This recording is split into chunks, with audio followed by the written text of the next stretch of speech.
In June 1920, Albert Einstein published a short but dense paper titled New Possibilities for a Unified Field Theory of Gravitation and Electricity.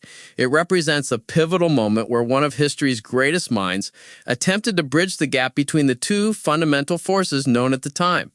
By introducing the concept of distant parallelism, Einstein sought to overhaul his own general relativity to include electromagnetism within the very geometry of spacetime. This document, translated by Alexander Unzicker, reveals Einstein's excitement at finding a system that, in a first approximation, seemed to naturally yield both the gravitational field equations and Maxwell's equations for electromagnetism. It is a fascinating snapshot of Einstein's transition from the finality of general relativity into the long, often frustrating quest for a unified field theory. By 1928, general relativity was a decade old and universally acclaimed, but it only described gravity. It viewed gravity as the curvature of spacetime, represented by the metric tensor. Meanwhile, electromagnetism was handled separately by Maxwell's equations. Einstein found this dualistic nature of physics, having two separate sets of laws for two different forces, to be intellectually unsatisfactory. He wanted a single world law where both gravity and electricity emerged from the same geometric structure. The mechanism he uses here is something called an n-bind field, or a tetrad. In the standard general relativity of 1915, the geometry is strictly Riemannian. You have a metric that tells you distances, but you lose the ability to compare the direction of vectors at distant points in a unique way. Einstein's 1928 proposal reintroduces distant parallelism, the idea that you can define two vectors at different locations as being parallel. This seems like a step back toward Euclidean geometry, but he's doing it in a curved space-time context to see if that extra structure can account for the electromagnetic field. Exactly. In this paper, he specifically uses a 4-ben, or a system of 4 orthogonal vectors at every point in spacetime. The clever bit is that this provides 16 independent components, whereas the standard metric tensor in general relativity only has 10. Those extra 6 degrees of freedom are what Einstein hoped would house the electromagnetic field. He mentions that this theory introduces straight lines, or autoparallels, which are different from the geodesics we usually talk about in gravity. This distinction allows for the existence of relative rest between two mass points, which is a departure from his original 1915 formulation. He lays out several conventions to make this work mathematically. He sticks to 4 dimensions, but treats the fourth component, time, as purely imaginary.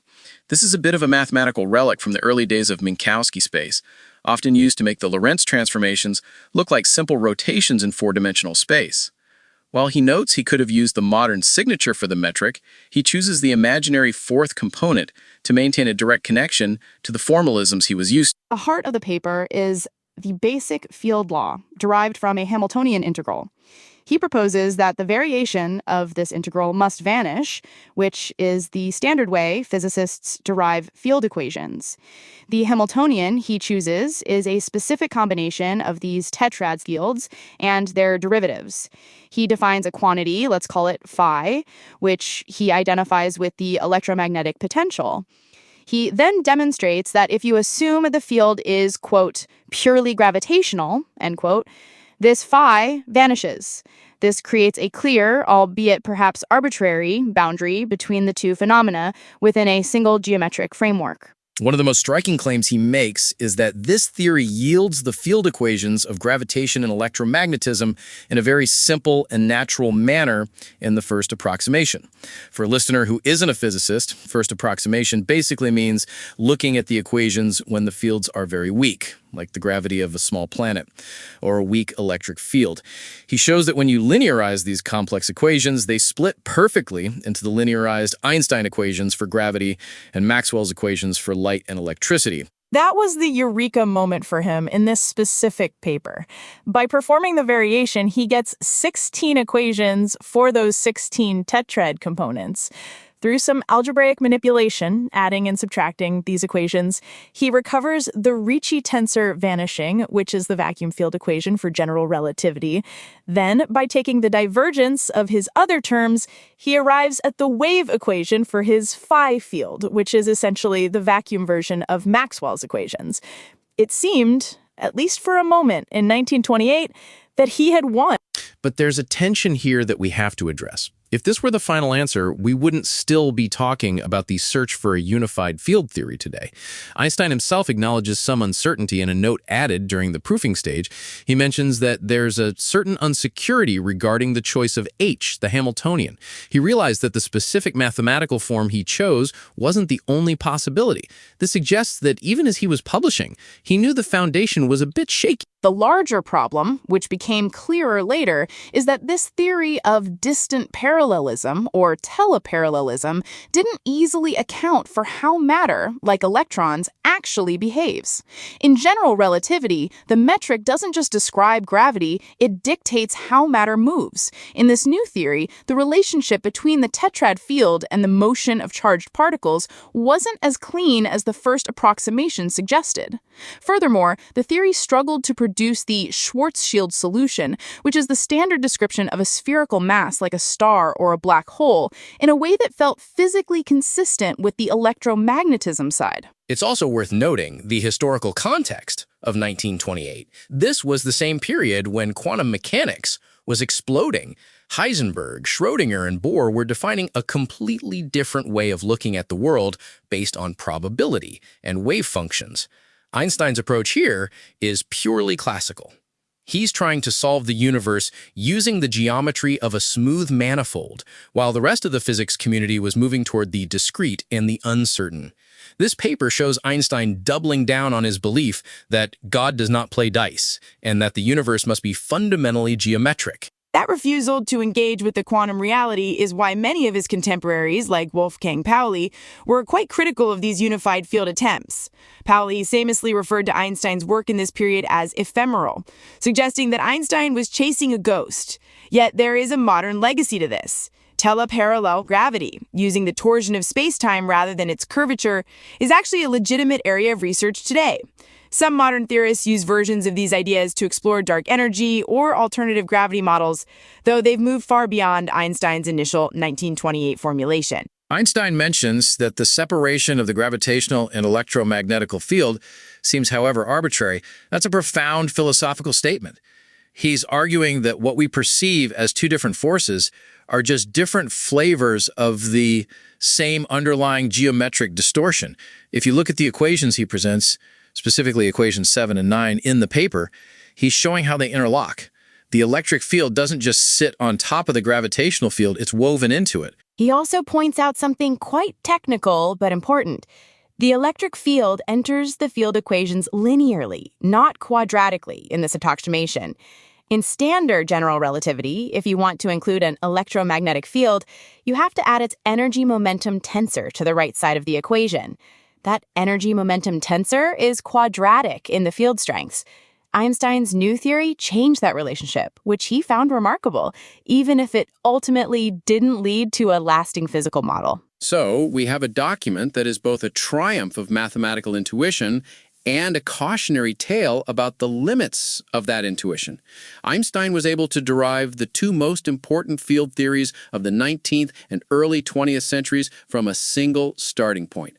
That's an incredible feat of synthesis.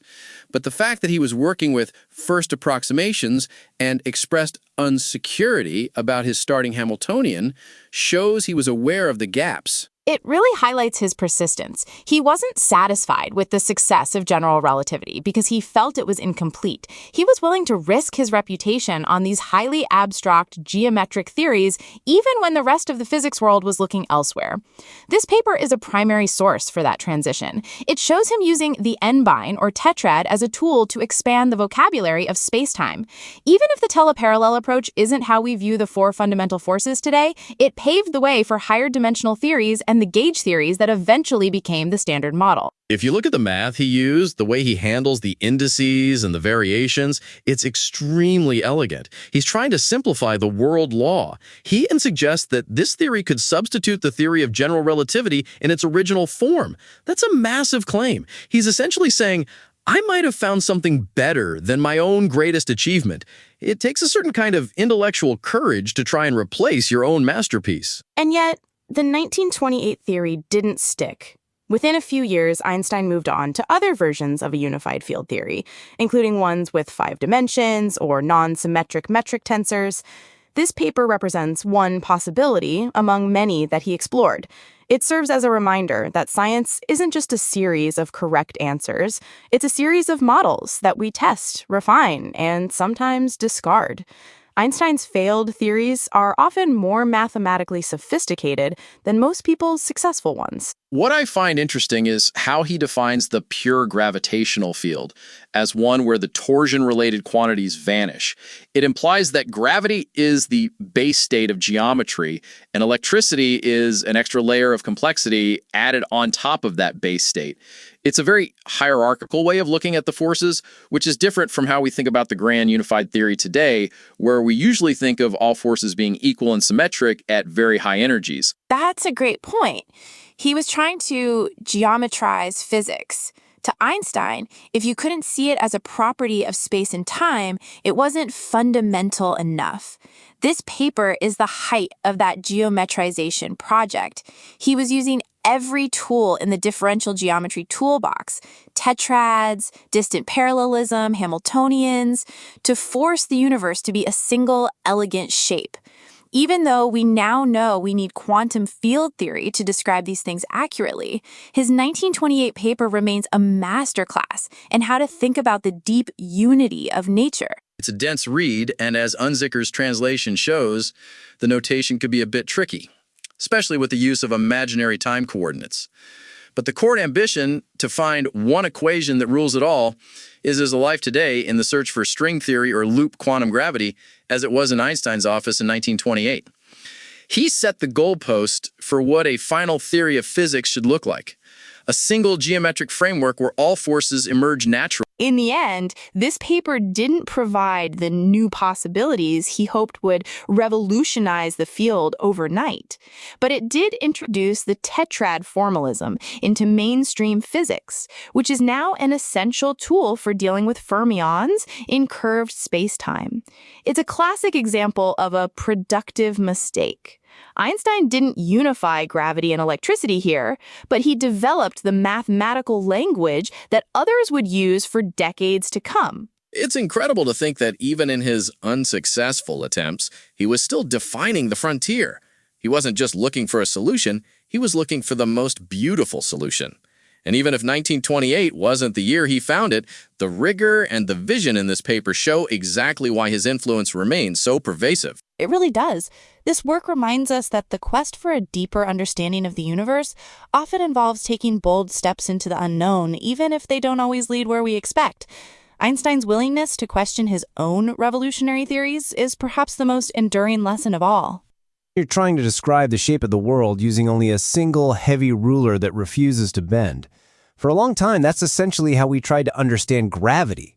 We used Albert Einstein's general relativity, which tells us that the universe is curved, that space and time aren't just a stage, but a flexible fabric warped by mass.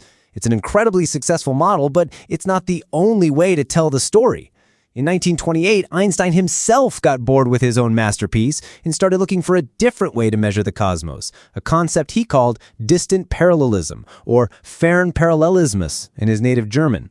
At the time, most of his colleagues thought he'd finally lost the plot. The idea seemed to go nowhere, a failed attempt at a unified theory that was quickly swept under the rug of physics history. But here's the thing about great ideas, they have a way of coming back from the dead. Today, that discarded theory is being dusted off and placed at the very center of some of the most cutting-edge research in cosmology. Physicists are finding that Einstein's old, failed formalism might actually be the key to solving our biggest modern headaches, like the mystery of dark energy and why the universe is expanding faster than it should be. It turns out, Einstein might be right about being wrong. Part 1. The Ghost in the Equations. To understand why Einstein pivoted away from his greatest success, we have to look at what general relativity actually is. Since 1915, the standard view is that gravity is curvature. If you put a bowling ball on a trampoline, the fabric dips. That dip is the curvature, and it's what makes a marble roll toward the bowling ball. Mathematically, we describe this using something called a metric tensor, which is basically a fancy way of measuring distances between points on that curved surface. But Einstein wasn't satisfied. He wanted to unify gravity with electromagnetism, and the curvature-only math of general relativity didn't have enough room for the complexity of electric and magnetic fields. In 1928, he turned to a different mathematical tool, the tetrad. Now, think of a tetrad as a set of 4 little arrows or frames attached to every single point in space. These arrows allow you to define directions, up, down, left, right, locally, as if you were standing right there in a flat, small patch of space. This is what we call the tetrad formalism. Einstein's big aha moment was realizing that if you used these tetrads, you could describe the universe as being perfectly flat, but twisty. This is the core of distant parallelism. Instead of the trampoline dipping, imagine the trampoline stays flat, but someone has grabbed the fabric and given it a massive, invisible twist. This twist is what mathematicians call torsion. In Einstein's new theory, gravity wasn't caused by the fabric bending, it was caused by the fabric twisting. He called it teleparallelism, because it allowed you to compare the direction of those little tetrad arrows, even if they were, quote, distant from each other, something you can't easily do in a curved universe. For 3 years, between 1928 and 1931, Einstein was obsessed. He published paper after paper, convinced he was on the verge of the theory of everything. But then the math started to bite back. He couldn't find a unique set of equations that felt as natural as his original ones, and he couldn't get the electromagnetism part to fit quite right. By 1932, he effectively gave up, and the physics world moved on, labeling the whole episode a curious failure of a genius in his twilight years. Part 2. The Resurrection of Torsion. So how did this failed idea end up in 21st century physics? It started with the realization in the 1960s and 70s that Einstein's discarded theory was actually mathematically equivalent to general relativity under certain conditions. This is what we now call the teleparallel equivalent of general relativity, or TEGR. It's like having 2 different languages that describe the exact same physical reality. In one language, gravity is curvature. In the other, gravity is torsion. For a long time, physicists asked, why bother with the twisty version if the curvy version works fine? Well, the answer comes down to the problems we can't solve. Right now, we are facing what some call a crisis in cosmology. Observations from telescopes like the Hubble and the more recent Dark Energy Spectroscopic Instrument, or DESI, show that the universe isn't just expanding, it's accelerating. To explain this using standard general relativity, we have to invent dark energy, a mysterious substance that makes up about 70% of everything, but we have no idea what it actually is. This is where the twisty math of teleparallelism becomes a superpower. When you use the tetrad formalism, you can modify the equations of gravity much more easily than you can with curvature.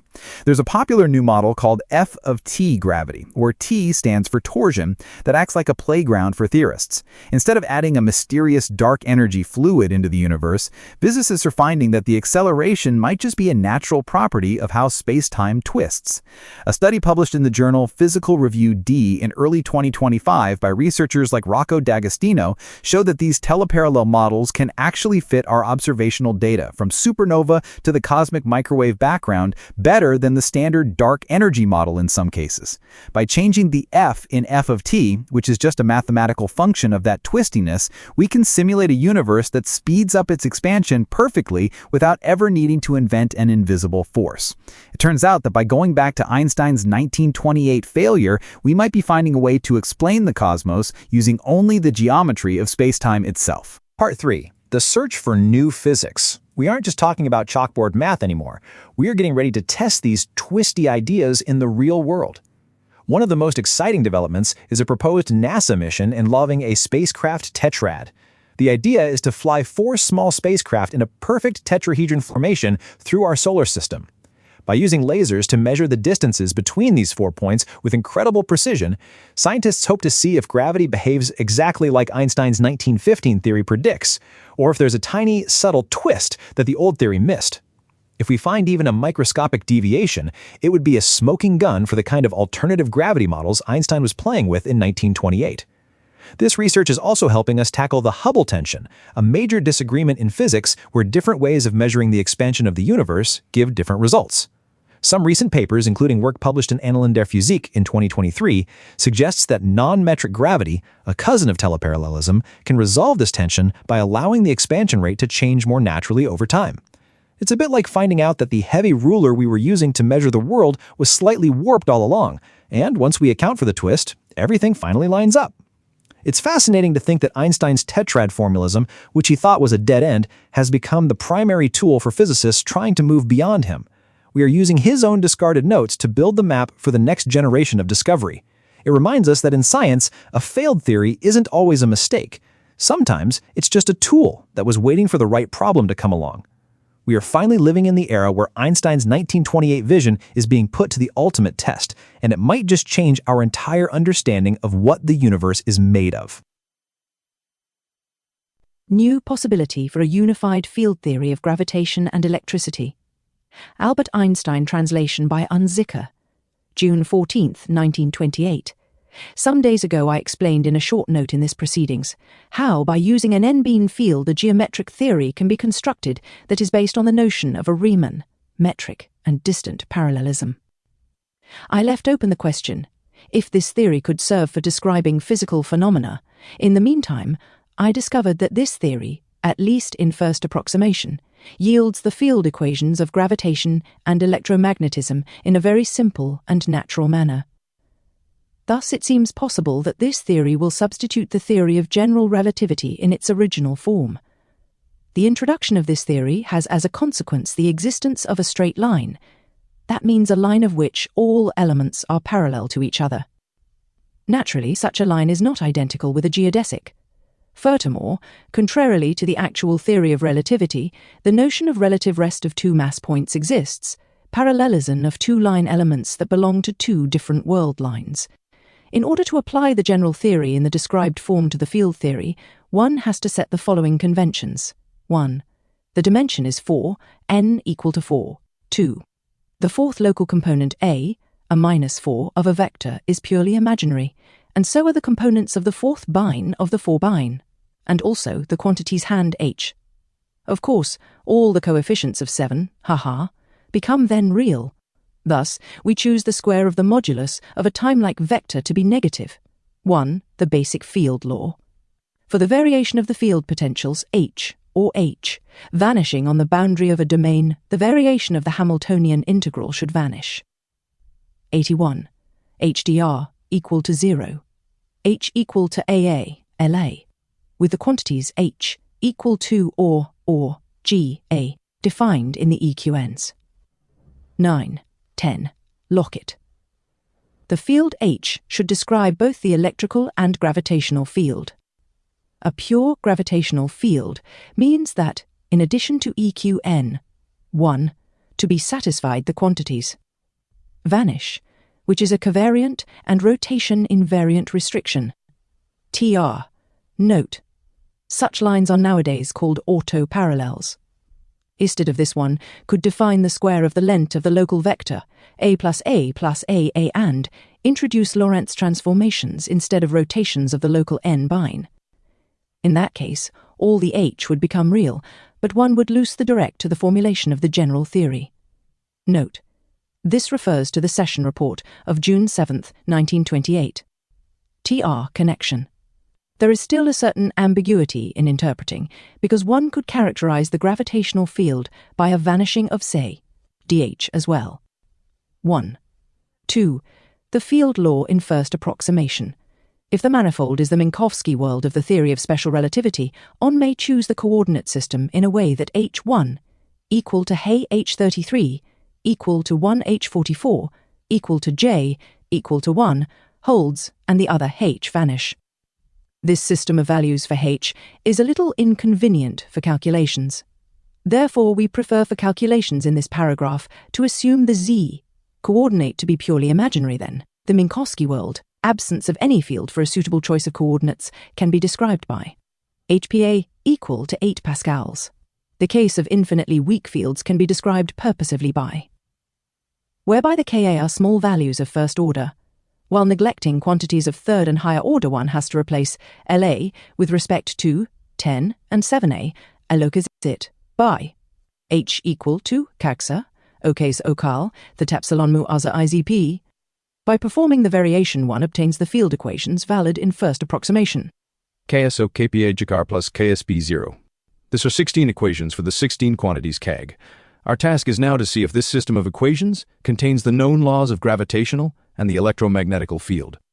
For this purpose, we introduce in 5 the gas and the O instead of the Ks. We have to define 9a3 equal to hashka equal to Ba plus Ka, 63a plus Ka, or in first order 9a3 dace equal to jas equal to Ka3 plus Kga from 2-1 obtains further the quantities of first order precisely. Jcap2 equal to Jkpm by exchanging A and 3 in 5 and adding the thus obtained structuring of 5, 1 gets at first. 2Ga3x 2Jka equal to 0. If one adds to this equation the two equations, mixcop equal to 2m1m3 plus dermicap minus 2 plus isa dz following from 2a, one obtains according to 6 plus equal to EFA DFA plus. The case of the absence of an electromagnetic field is characterized by the vanishing of O. In this case, 7 is in first order equivalent to the equation, Ra 3 to 0.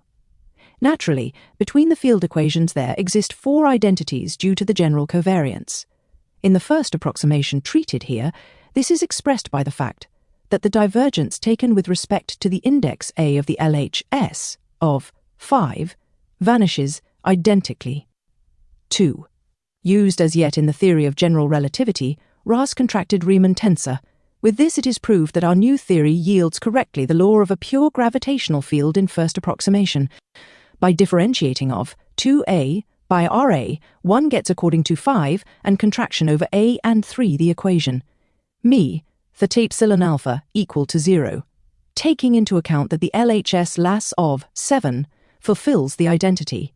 8 Lass Li equal to 0 is from 7 follows, plus 8,263 dz's equal to 0 is Urzo equal to 0 jazz. OT. The equations 8 and 9 are equivalent to Maxwell's equations for empty space. The new theory thus yields in first approximation also Maxwell's equations.